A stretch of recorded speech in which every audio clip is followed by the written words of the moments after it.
So welcome back to the show. We've got Pavan, who is a PhD at Berkeley. Mm-hmm. That's right. Or studying to be a PhD? Or? Yeah, I'm a PhD student at Berkeley. PhD student, okay. And you're studying, this is great, the future of flying cars in urban communities. That's right. Right? Yeah, that's right. In fact, we're calling the entire field urban computing. Urban computing? Yeah. So my entire urban commuting. Computing. Computing? Yeah. Why computing? So my entire background actually is electrical engineering and computer science. And basically we're trying to create software that tries to figure out how we're going to integrate aerial taxis. So we're calling them aerial taxis. Okay. And passenger drones, flying cars. Right. I've been watching the YouTubes on them. It's fantastic. The designs are like, Jetsons, you know? Oh, it's exactly the Jetsons. It's the Jetsons, yeah. Yeah, so we're trying to actually create software to do that and to understand what's going to happen to congestion, to pollution, to housing affordability, all these types of things, and we're creating software to model that and simulate it. Because I know they're going to start doing that in Dubai in like 2 years. That's right. Yep. So Dubai is they're a big player in everything, and in the U.S. at least.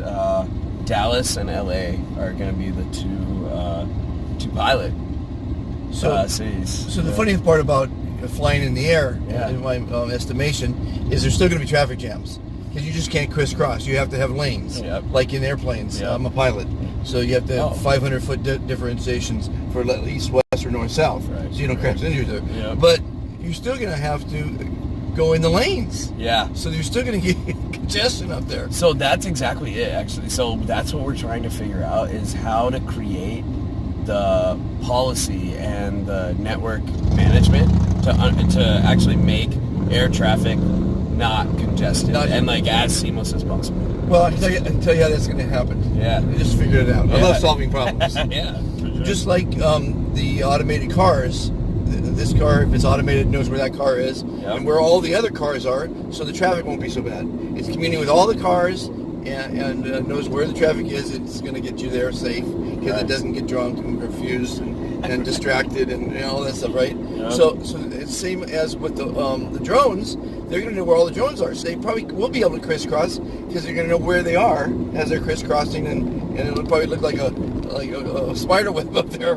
But as long as they communicate with each other, which is not happening right here, these people are just driving along a road. Yeah, and we're all independently and selfishly driving right now, right? Correct. But so the drones and the cars of the future up there will just have to all be in one synchronicity. That's right. No, exactly. And that's exactly what everyone's envisioning is we're going to have all these like connected and coordinated UAVs. And it could be drones for monitoring, for traffic management, for whatever it might be, for security purposes, and it could be actual passenger drones. And then you're going to have to figure out exactly what altitudes that everyone should fly in and how they're going to coordinate with one another. And that's exactly what we're looking into. And my thinking is there's going to be no speeding tickets because they're all going to be regulated. Yeah. Right? That's right. I mean, that's right. Because they have to know where they're going, how long it's going to take to get there. Yep. And so that's actually, it's one of those things where the FAA, surprisingly, is very open and like forward thinking about this. Like they want to be at the forefront of this policy coming forward. And it's like, okay, now if they're into it, then all of a sudden this could be a reality sooner than we think. Yeah. Maybe in our lifetimes we'll... Well, wait a minute, 2 years from now, it's Dubai. Exactly. No? So I plan on living at least 2 more years. In our lifetimes, I really think we're going to have real networks of actual flying cars and aerial taxis the entire way. I mean, pilots are going to happen in the next year or two across the world. The U.S. is, well, pilots are just... That's the reason they drink. They're just doing nothing up there. They're looking at the computer because the computer's driving the plane. Yeah. So they're really kind of bored. I mean, there's nothing to do. Glorified bus drivers. Yeah. Yeah. No, it's. I think the first step will be piloted AVs, like I guess aerial vehicles. I guess AVs is also autonomous vehicles, but piloted aerial vehicles, and then that'll probably be the beginning in the first couple of years, just Right. to see exactly how it works, how Sure. it scales, see what the congestion patterns are up there. And from there, yeah, I mean, the technology's there for UAV, actually. Well, one is we're still, a primitive society and world, whatever. Yeah. But like, they just did some polls on autonomous vehicles, and they're saying 80% of people won't even get in one. Right. But I think that's just an ignorance, because if the people understood that there's been a couple crashes. I mean, there's tens of millions of cars out there, and there's been a couple of crashes, and it's usually someone crashing into them, which you can't avoid that. Exactly. So the point is that if people understood that a computer has a lot more sensors, it doesn't get drunk, it doesn't get distracted, it's not upset, it's thinking all the time, and it's much better than you. Yeah, no, and I think that's sort of it. There's my car right there. Oh, that Bentley's nice. Yeah, it's nice. convertible Bentley. Soon enough, it'll be autonomous, right? Exactly.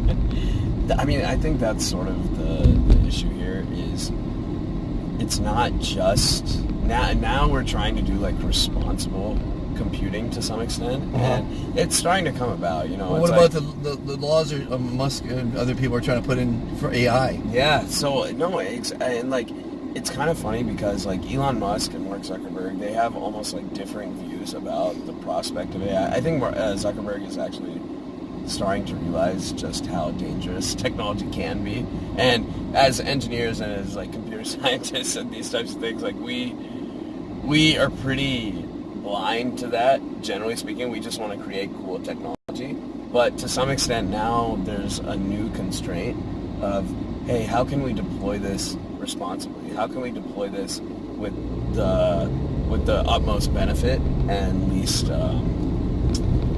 least detriment to some extent, right? It's like we saw everything that happened with Facebook and the election and all these types of things, and it's like now we're trying to see, okay, so how can we make this good for society?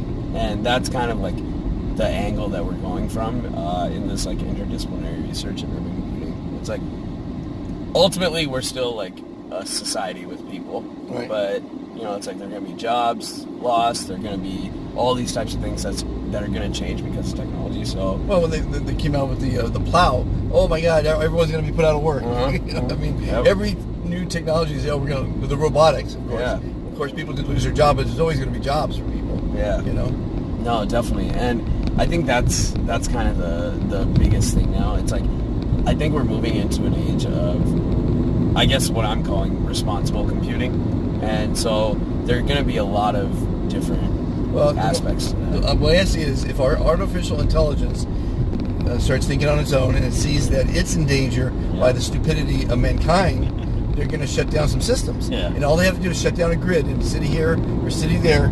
We're back to the dark ages, and man, it's not pretty. And that's the problem. And that can happen from a solar flare too, by the way. That's true. And like, I think the thing is, we need to start educating like society about these things. It's like about flying cars, about artificial intelligence, about all these things that these can fundamentally change society, but people fear change just naturally. Yeah. And I think it's not like, oh, people are ridiculous, that's like so absurd, but it's something, as opposed to just like calling them out, it's something that we need to start taking into account. Yeah. And see, like, okay, I think like the best way to make change is to educate people and be like, oh, it's not that bad, it's actually going to benefit society. Yeah. I mean, the average intelligence of America is in 6th grade.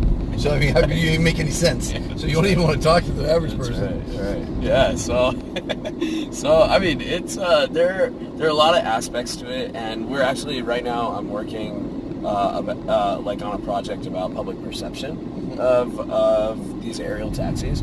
So, like you were saying, in the sky, it's going to have, like, this might change our sky, it's like in LA, it's usually cloudless. In San Francisco, it's cloudless. And it's like all of a sudden you see these random vehicles in the air that... Well, just the drones. They say in 2 years there will be 2 million drones over our skies flying, delivering the packages. Yep. So now we have to watch out for the little drones in your little car. So that I can just envision little drones, big drones, taxi drones commuting drones, bus drones. Yeah. You know, all these things flying around the skies. Absolutely, and that's one of those things that we're gonna have to figure out. Like, we won't know until we try it, and I think it's worth trying. Yeah, it's absolutely worth trying. Definitely worth trying. And you know what? Maybe the skies all of a sudden in California, if they turn dark because there are all these things going back and forth and we no longer see the sun, then now we have a problem. You know, it's like, okay, right. Then maybe this wasn't the best deployment, and we need to figure out a way to optimize for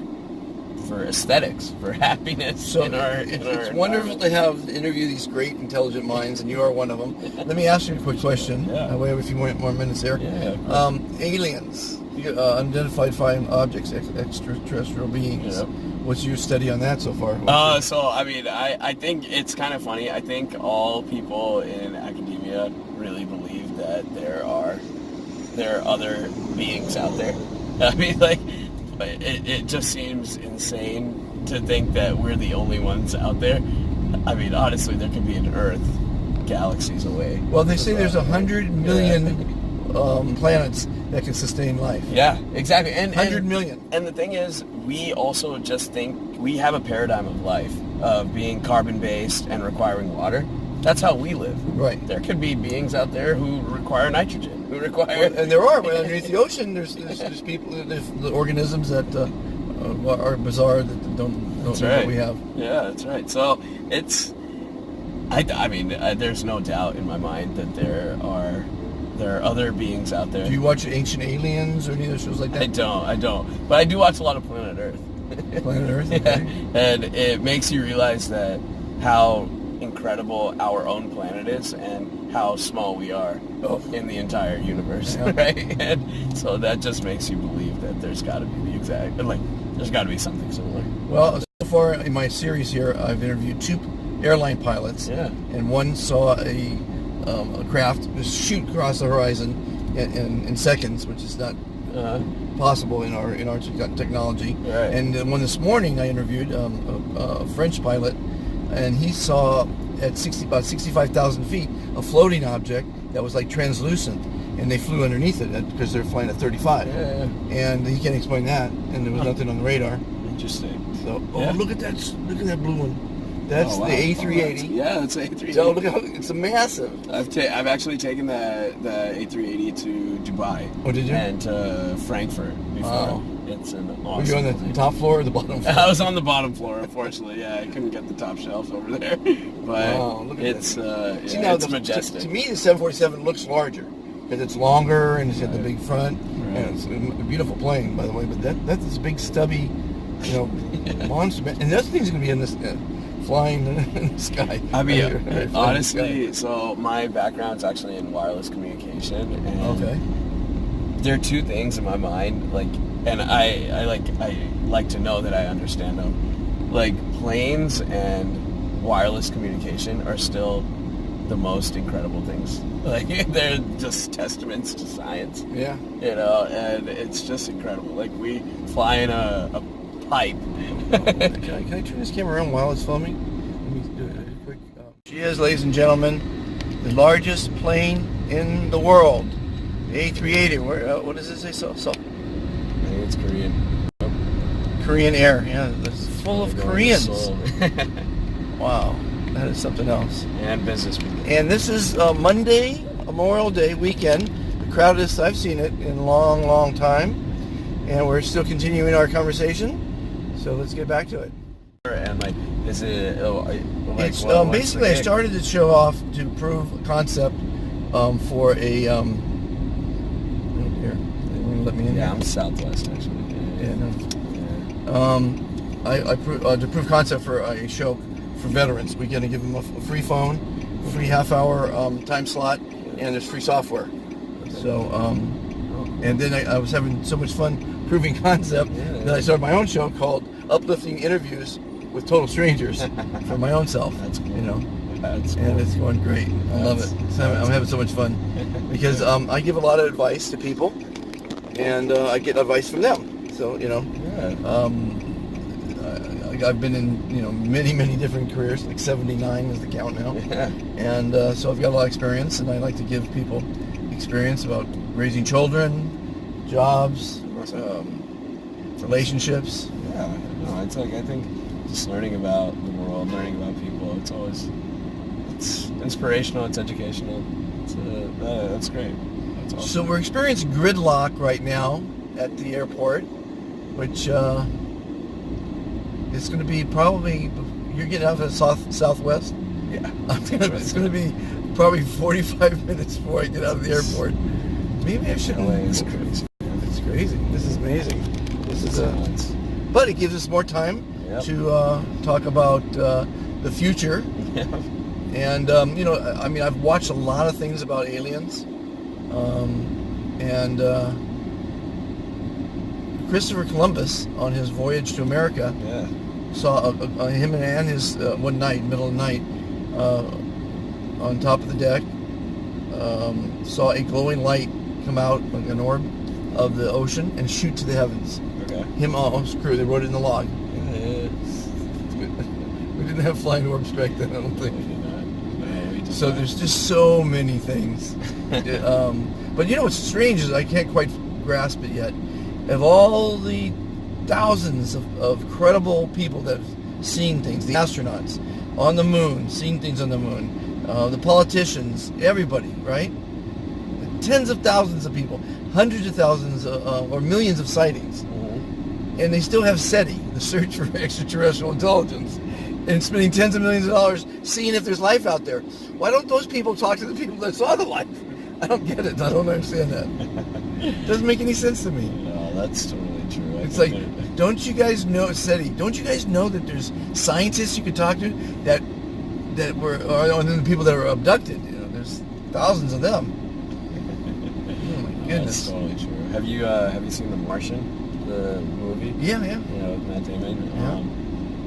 That's one of those like super inspirational movies that it's obviously super unrealistic to a great extent, right. But it does it's an ode to science a little bit. Yeah. And you just think that there's life out there. They're crazy objects out there. All those movies make a little bit of sense. Yeah. They say you can't imagine something that's not possible. So that means Star Trek, Yeah. And we're seeing it all. Remember 20 years ago, the screens and the holographic screens and augmented reality screens you see on the movie with special effects? They have that now. Yeah, here we are. Yeah. And it's like we're going. I've got a 3D movie screen right here. Check this out. This is the new phone that we're giving the veterans. Yeah, that's great. Check this out. Sorry, ladies and gentlemen, we got to show the 3D Dilly Bob. Check that out. Oh wow, that's pretty cool. So that's it's called a rocket phone from NASA. NASA developed that. That's really cool. NASA has 1,000 patents on cell phone technology. Yeah, that's really nice. nice. Oh, that's really cool. Awesome. So I'm into lots and lots of different things, and it makes my day interesting. Oh, that's great. Are you from LA? Yeah, born and bred. Oh, yeah, cool. You see that, people? 3D phone without glasses. When it shows up like that. That's fun. Well, so now's the type the part of the show where you can ask any questions. All right, so I'm curious. Stump the professor. So I am super curious. Do people from Los Angeles, have you guys gotten used to traffic, or is it something that now it's is it one of those things that now you're just... Well, there's road rage, as probably in everywhere you look, okay. And I think that's ignorant people that get mad at traffic. I don't get mad at it at all because I can't do anything about it.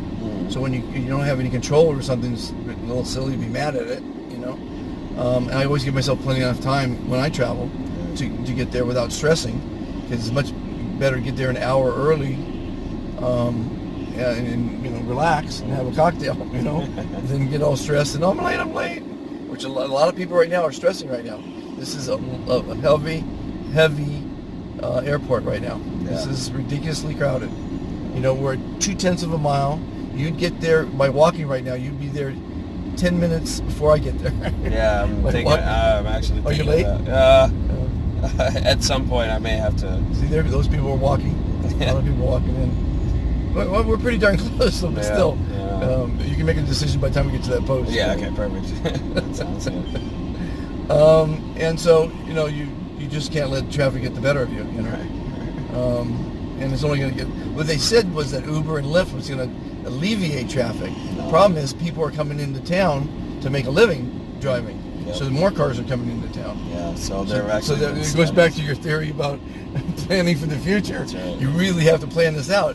I don't think Uber was just a way to make money. They weren't planning, really to be, altruistic. Exactly, and that's exactly it. Like, now there have been several studies out there that have shown that ride sharing has contributed to congestion. Yeah. And the question is, obviously that's not the future that we want, Yep. but ride sharing has also altered a lot of mobility and accessibility in general. It has improved it to a great extent, but the question is, how can we do this in a more, like you said, altruistic? Well, I always look at the positive of everything, right? Yeah. So one of the positives for me is I met you today. Yeah. Okay.